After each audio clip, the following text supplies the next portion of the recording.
앞에 사진 한 장을 보시면 강아지가 수영을 하고 있어요. 강아지하고 사람하고 수영 시합을 하면 누가 이길까요? 강아지요? 사람이 이겨요. 제가 직접 해보니까 상대가 안 되더라고요. 물론 사람마다 다르겠지만 강아지는 못 따라와요, 사람을. 그러면 다음 사진을 보시면 물개하고 시합을 하면 누가 이길까요? 목사님 뭐 당연한 걸 물으시나요? 라는 그런 웃음 같아요. 당연히 물개를 못 따라가요. 물개가 사람과 서로가 경기하면 거의 100% 이긴다고 봐야 하는 것이 맞을 겁니다. 그런데 만일 물개에게 패한 사람이 하는 말이 나 같은 녀석은 죽어야 된다고, 어떻게 동물한테 질 수가 있냐고, 그러면서 자기를 자학한다면 옳은 겁니까? 그런 겁니까? 옳지 못한 거예요. 이거는. 왜 그러냐? 사람이 물개를 따라잡을 수가 없어요. 왜냐? 그렇게 만들어졌기 때문에. 물개는 수영하라고 있는 존재고 사람은 물속에서만 살 수 없어요. 지상생활이 주로 삶의 모습입니다. 그래서 이 사람이 내가 죽을 때까지 수영 연습해가지고 물개를 따라잡고 말겠다 하고 고집을 부리면은 하려면 하라고 그래요. 그런데 못 잡아요. 무슨 말이냐면 물개라는 본질을 알고 사람이라는 본질을 알면 이건 안 된다 하는 걸 포기하게 되는 거죠. 근데 본질을 모르고 나아가면 너무너무 고생스러운 삶을 살아간다는 거예요. 자, 우리가 살아가는 삶에서 인간의 본질이 어떠한지를 알고 하나님이라는 그분의 본질이 어떤 분인지를 알면 저절로 찬양이 나올 수밖에 없다는 거예요. 인간이 얼마나 사악한 존재이고 나약한 존재인지를 알고 나면 전능하신 하나님을 발견하고 본질을 보는 순간 저절로 찬양이 나올 수밖에 없어요. 본질을 모르기 때문에 그런 찬양이 나오지가 않는 것이죠. 오늘 본문에서 핵심적인 부분을 뭘 말씀하고 있냐면 에베소 말씀에서 죄로 물든 인간의 본질이 어떠냐, 이 본질을 던져주고 있어요. 인간이 얼마나 죄된 인생인지를 알아? 그러면서 쭉 나열해요. 3절까지. 그리고 난 다음에 이런 가능성이 없는 인간에게 이 인간이 생명을 얻고 영원한 생명을 얻을 수 있는 비결이 뭐냐? 하나님의 국률하심 때문이었다. 그러면 그 하나님의 국률하심 받는 인생들은 어떻게 살아가야 되는 것인가 하는 이 질문을 던지는 것이 본문의 핵심적인 내용이에요. 자, 그러면 우리가 먼저 봐야 할 첫 번째 부분이 어떤 부분이냐면 인간의 본질이 어떠한가를 알아야 우리 스스로가 누군지를 볼 수 있어요. 좀 길지만 한번 1절부터 3절까지 말씀을 같이 한번 다시 읽겠습니다. 시작. 그는 허물과 죄로 죽었던 너희를 살리셨도다. 그때의 너희는 그 가운데서 행하여 이 세상 풍조를 따르고 공중의 권세 잡은 자를 따랐으니 곧 지금 불순종의 아들들 가운데 역사하는 영이라. 전에는 우리도 다 그 가운데서 우리 육체의 욕심을 따라 지내며 육체와 마음에 원하는 것을 하여 다른 이들과 같이 본질상 진노의 자녀이었더니, 이 내용을 보면 허물과 죄로 죽었던 너희를 살렸다라고 하는 것이 개역 성경에 되어 있지만 사실은 원문과 좀 NIV 영어 성경을 참조하면 어떤 것이었냐, 이렇게 번역이 하는 것이 더 합리적이죠. 당신들의 죄와 허물 안에서 죽었었습니다. 그 얘기예요. 당신들은 당신들의 죄와 허물 안에서 죽었다, 그 얘기예요. 이게 사실은 원문에 가까운 해석이죠. 죽기는 죽되 허물과 죄로 죽었다는 거예요. 그럼 우리가 허물이 뭐지요? 허물로 죽었다라는 이 허물이란 단어가 원래 원문에서는 뭘로 표기하고 있느냐, 이런 단어예요. 하나님과 인간과의 관계, 하나님이나 사람에게 사이에서 일어나는 관계적인 측면에서의 죄를 다룰 때에 이 단어를 사용해요. 이 내용을 보면 허물과 죄로 죽었다는 이 말은 인간이 하나님과의 관계에서 멀어진 상태, 하나님 관계에서 이탈된 상태, 관계적인 측면에서 지은 죄를 허물로 표기하고 전문했네요. 죄와 허물을 같이 표현합니다. 사실은 같은 말이라고 봐야 되죠. 인간은 하나님을 떠나면 불행해져요. 하지만 인간은 하나님을 모시고 하나님을 내 마음속에 모시고 살아가는 순간 행복이 다가와요. 왜? 원리가 그래요. 원리가, 관계가 이거를 말하고 있어요. 그러므로 인간이 하나님과 함께 거하면 행복하고 하나님을 떠나는 순간 불행이 내 마음속에 몰려온다는 것이 뭐냐? 원리예요. 원리. 이것이 인간의 원리다. 그래서 인간이 죽음에 이르게 된 것은 허물과 죄를 통하여 죽음에 찾아왔다, 이 얘기를 하고 있어요. 그래서 허물과 죄를 사실은 따로 떼놓지 않고 같은 의미로 봅니다. 이는 뭘 말하기 위함이냐? 인간의 죽음이 인간의 책임이라는 얘기예요? 하나님의 책임이라는 얘기예요? 하나님의 책임이 아니고 인간의 책임이라는 거예요. 왜냐? 너희의 죄와 허물로 인하여 그 죄 때문에 너희가 죽은 거야. 그러니까 하나님은 아무나 죽이는 그런 분이 아니라 너희 스스로 죄 때문에 죽는 죄가 너희의 잘못이란다, 이 얘기를 설명해 주고 있어요. 그러면 인간이 죽기는 죽되 어떤 원리를 가지고 죽어요. 그냥 죽는 게 아니고 하나님이 정해놓으신 원리에 따라서 죽는데, 이 내용을 창세기 2장 17절에서는 뭐라고 말씀하느냐? 이런 원리라는 거예요. 선악을 알게 하는 나무의 열매는 먹지 말라. 내가 먹는 날에는 뭐라고요? 반드시 죽는 원리를 가지고 죽는다는 거예요. 하나님을 떠났고 법을 어겼기 때문에 그 원리에 따라서 너희가 죽는다, 그 얘기를 하고 있습니다. 인간은 허물과 죄로 인해서 죽었던 존재예요. 그러면 이렇게 질문을 던질 수 있잖아요. 사람이 죄와 허물로 죽는다면, 또 죽었다면, 죄를 짓고 살아가는 우리는 물론이지만 하나님을 모르는 사람은 여전히 버젓이 살아있잖아요. 왜 그러면 죽었다고 표현하나요? 이렇게 질문할 수 있을 거예요. 자, 여기서 허물과 죄로 죽었던 이라는 이 말은 무슨 말이냐면, 허물과 죄로 말미암아 생명의 근원이신 하나님과 단절되고 소외된 상태, 그래서 영적으로 완전히 죽은 상태를 의미하는 거예요. 영적인 죽은 상태. 이를 에베소서 4장 18절에서는 이렇게 우리에게 설명을 하고 있어요. 그들의 총명이 어두워지고 그들 가운데 있는 무지함과 그들의 마음의 굳어짐으로 말미암아 하나님의 뭐에서? 생명에서 떠났다는 거예요. 이 죽음이에요. 곧 영적인 죽음. 그러므로 영적으로 죽어 있는 사람도 있지만 영적으로 살아있는 사람도 있어요. 우리가 누구냐면, 아까 찬양을 드리고 그리고 함께 찬양을 함께 따라하며 신앙을 고백하고, 이 모든 이유가 뭐냐면 영적으로 살아있기 때문에요.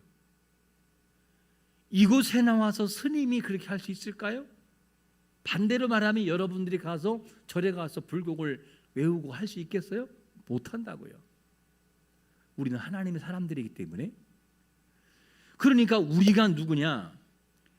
신앙을 고백하고 하나님께 나아가고 예배하고 찬양하고 말씀의 귀에 들어오는 것은 우리 안에 성령이 거하고 계심으로 영적으로 사는 상태가 보존되기 때문에 하나님을 고백할 수 있음을 믿으시기를 축원합니다. 그게 구원받은 증거라는 거예요. 바로 영적으로 죽었기 때문에, 그러면 영적으로 죽었던 사람들의 생각을 누가 지배할까? 이들은 누구를 따라가냐면 2절에 보니까 이런 말씀을 하고 있어요.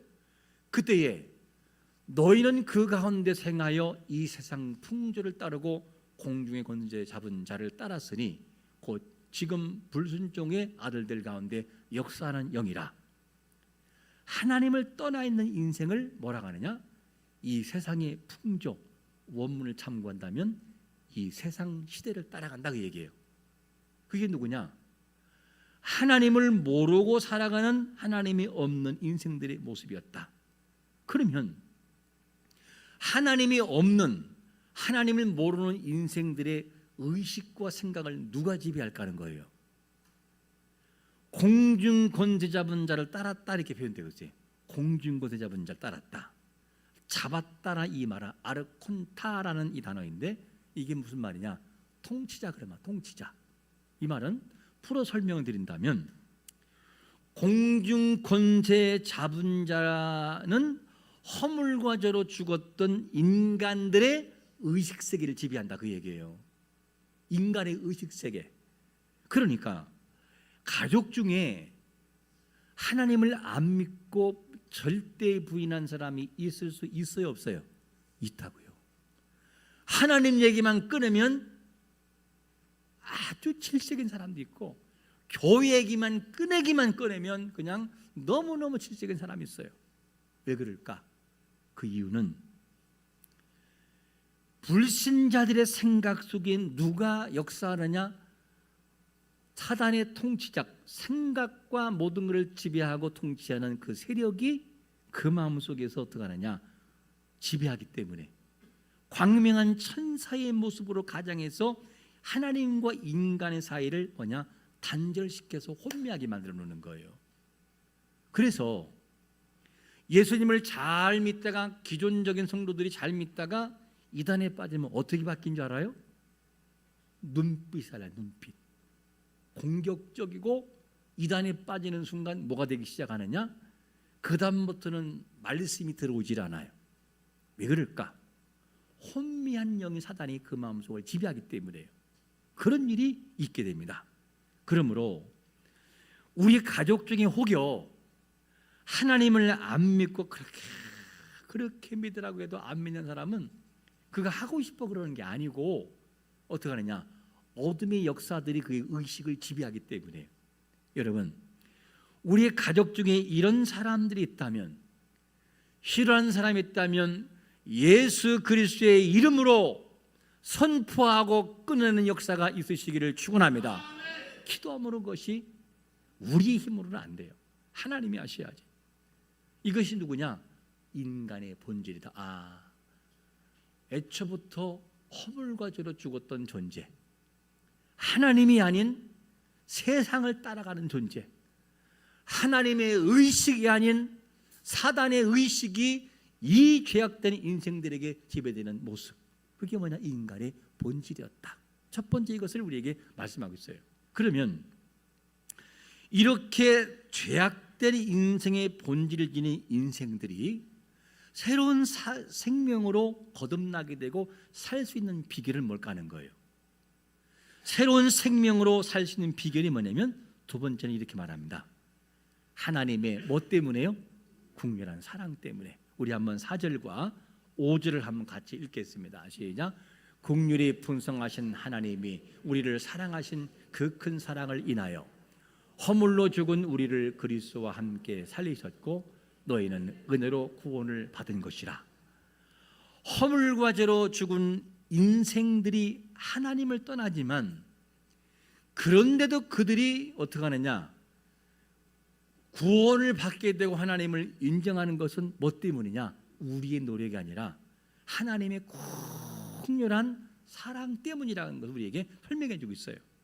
여러분, 실수도 많고 부족한 우리가 하나님을 찬양하고 하나님을 노래하는 것은 오래 참으신 하나님께서 극렬한 사랑이 우리 마음속에 전달되기 때문에 가능한 것을 믿으시기를 축원합니다. 우리가 신앙생활 할 때 처음부터 예수님 믿어지는 것도 아니에요. 어떤 사람은 처음부터 진짜 믿어진 사람도 있지만 교회를 그렇게 나가고 오래 신앙생활을 했지만 안 믿어지는 사람이 있어요. 진짜 신앙심을 통해 예배하는 사람도 있지만 어쩔 수 없이 예배하는 사람도 있을 수 있어요. 그러나 중요한 것이 뭐냐면 우리가 예수님이 믿어지고 고백되어지는 것은 뭐냐면 하나님이 우리 마음속에 긍휼한 사랑을 주심으로 믿어지고 고백되어지며 예배할 수 있는 은혜가 이곳에 있고 우리 마음속에 있다는 사실을 조금도 의심하지 않기를 축원합니다. 그래서 믿어지는 거예요. 하나님의 긍휼한 사랑이 아니면 절대로 안 믿어진다고요. 그 사랑이 우리에게 있기 때문에 지금 성령이 역사하고 있기 때문에 믿어지는 겁니다. 그래서 구원의 전적인 은혜가 우리의 힘이 아니라 누구의 은혜라는 거죠? 8절에 보니까 이런 답을 주고 있어요. 너희는 그 은혜에 의하여 믿음으로 말미암아 구원을 받았으니 이것이 누구에게? 너에게서 난 것이 아니고 뭐라고요? 하나님의 선물이라는 거예요. 그게 은혜라는 거예요. 이를 볼 때 하나님의 은혜는 구원의 근거이자 원인의 원인. 무슨 말이냐? 내가 믿었는데요? 아니요. 그게 우선이 아니고 하나님의 은혜가 먼저예요. 먼저. 은혜가 내 마음속에 전달되고 하나님의 은혜가 있으므로 구원의 근거가 되고 원인이 되는 거예요. 원인. 그럼 믿음은 뭐냐? 하나님의 은혜가 내 마음을 강타하고 마음을 여시고 믿도록 만들기 때문에 믿음이란 도구가 나에게 보여지는 거예요. 믿습니다. 하는 것은 뭐냐? 이미 하나님의 은혜가 내 마음속에 임했기 때문에 믿음이란 도구가 우리에게 보여지는 것이죠. 이걸 말씀하고 있습니다. 그러므로 전적인 구원은 전적인 하나님의 은혜라고 하는 것을 알 수 있습니다. 여러분, 하나님이 지금도 우리 마음속에 은혜를 부어주시는 것은 일시적인 것이 아니라 계속해서 잡고 있어요. 언제까지? 주님이 오실 때까지. 성령이 내 마음과 의지를 잡고 있기 때문에 믿어지는 것이지, 내 마음을 만약에 성령께서 놓으신다면 어떤 일이 되느냐? 오늘 집에 가서 풍선을 확 불었다가 탁 놔보세요. 그대로 있는가 안 있는가, 어디로 튈지를 몰라요. 그게 인간의 본성이에요. 그러므로 우리의 구원은 지금 성립되고 있는 것은 하나님의 절대적인 은혜가 내 마음속에 임하고 있고 성령이 내 마음을 꽉 잡고 있어서 곁길로 가지 못하도록 하는 은혜가 주어졌기 때문에 지금 예수님을 믿는 모습이 드러나는 것이고 그분을 고백하고 있음을 조금도 의심하지 않기를 축원합니다. 이 내용을 정리해 보면 인간의 본질, 인간은 타락했구나, 가능성이 없구나. 그런데 그 인생들에게 생명이 주어지는 이유가 뭐냐? 하나님의 국률한 사랑 때문이었고 포기하지 않는 사랑 때문에 그런 것이었다. 그러면 죄된 인생에게 국률한 사랑을 베풀었다고 한다면 그 다음에 우리가 해야 할 역할이 나와 있어요. 역할이 뭐냐? 우리가 해야 할, 살아가야 할 존재가 무엇이냐? 그 이유를 뭐라고 들고 있냐? 세 번째 이렇게 말하고 있어요. 그리스도 안에서 뭐를 위하여? 선한 일을 위하여 우리가 살아가야 한다는 거예요. 이게 우리에게 원하시는 하나님의 마음이라는 거죠. 10절 말씀은 다시 한번 읽어볼까요? 같이 시작.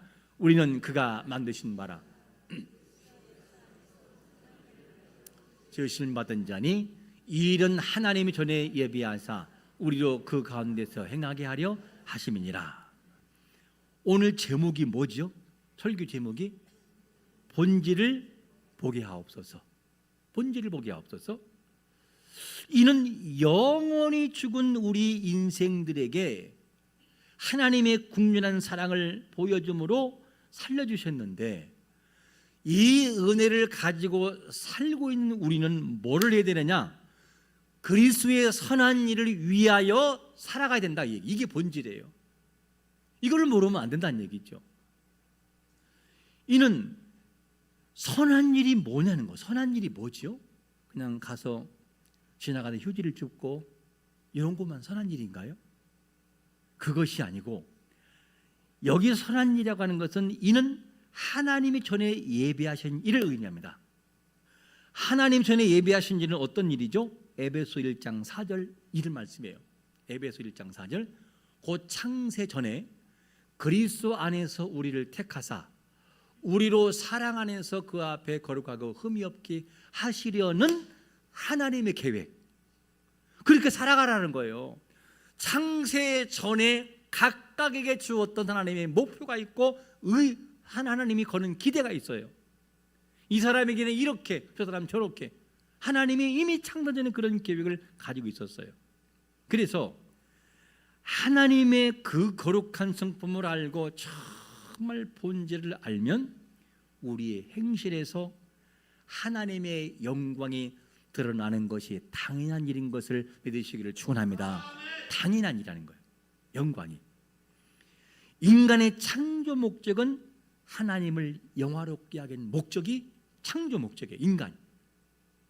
하나님의 뜻을 이루기 위해서는 육신의 일을 쫓는 것보다는 영의 일을 쫓으려고 노력을 많이 해야 돼요. 영의 일. 그러면 우리는 어떤 존재냐? 왜 우리가 영의 일을 쫓고 하나님의 영광 위해서 살아가야 할 목표에 살아가야 되냐 하는 거죠. 왜 그러냐? 10절에서 아까 뭐라고 말했냐면 우리는 그가 만드신 바라 이렇게 표현됐어요. 우리는 그가 만드신 바라. 이거를 원문으로 한번 재번역해 보면 무슨 말이냐? 우리는 그 걸작품이다 그 얘기예요. 그 걸작품. 그럼 묻겠습니다. 걸작 유명한 사람 화가 내지 유명한 사람이 걸작품을 딱 전시할 때는 아무데나 화장실 이런 데다 걸어놔요. 정말 중요한 데다 걸어놔요. 정말 중요한 데다. 그럼 하나님이 선한 일을 위하여 이미 예배해 놓고 창조하시고 택하신 그 일은 우리는 아무렇게 살아라는 얘기예요? 중요하게 살아라는 얘기예요? 중요하고 고귀한 모습 살아가라 그 얘기예요.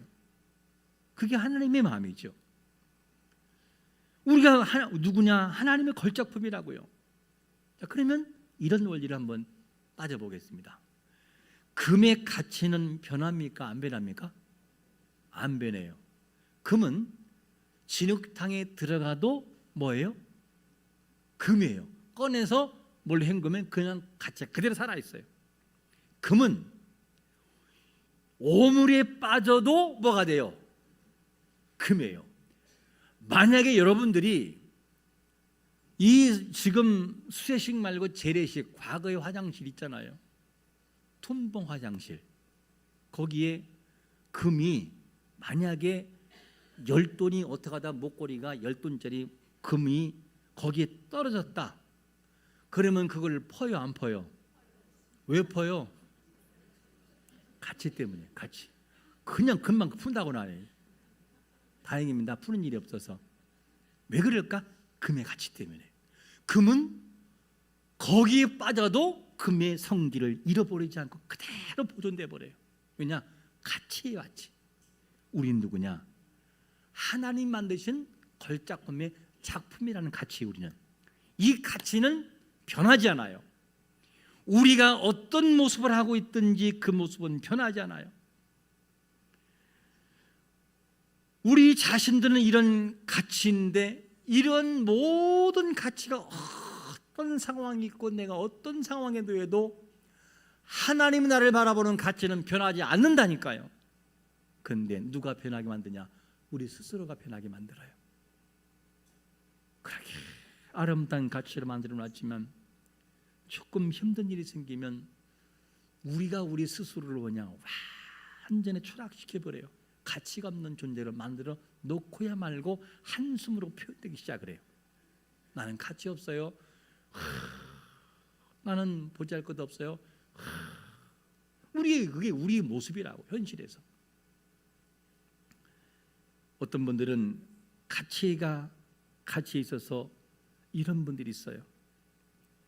시골의 할머니들 중에서 고추 농사를 다 짓고 그 다음에 말려요.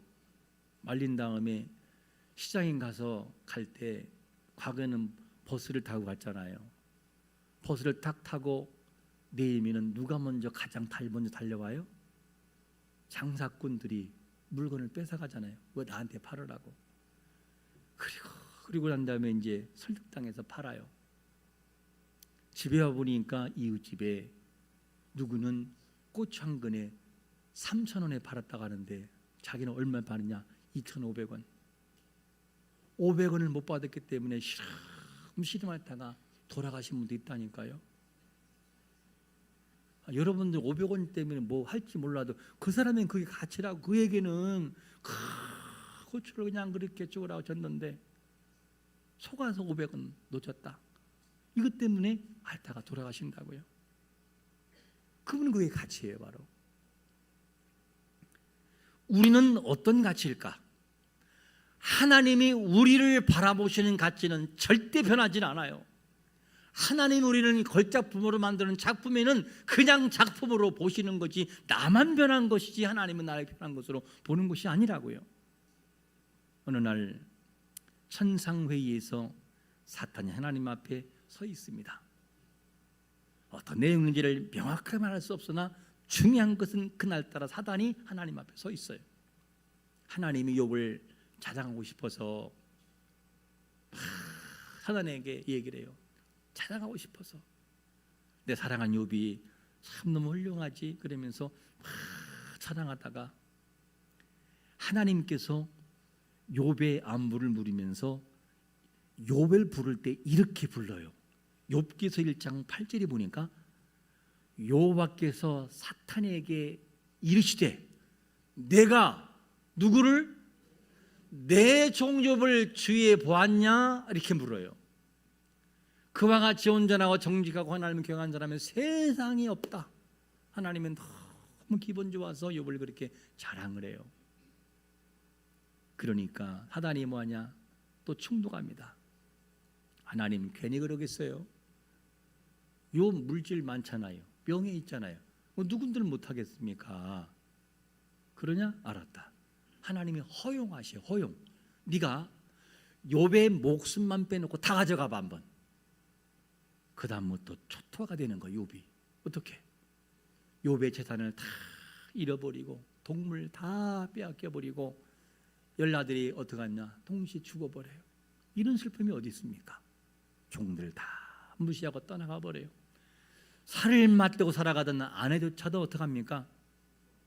떠나버린 거 사실은. 하나님 저주하고 죽으라고. 그리고 몸에는 온 만신창이가 돼서 피부병이 올라가지고 사기를 깨서 몸을 득득 긁어야 참을 수 있을 정도가 돼버려요. 야, 한번 이거 생각을 해보세요.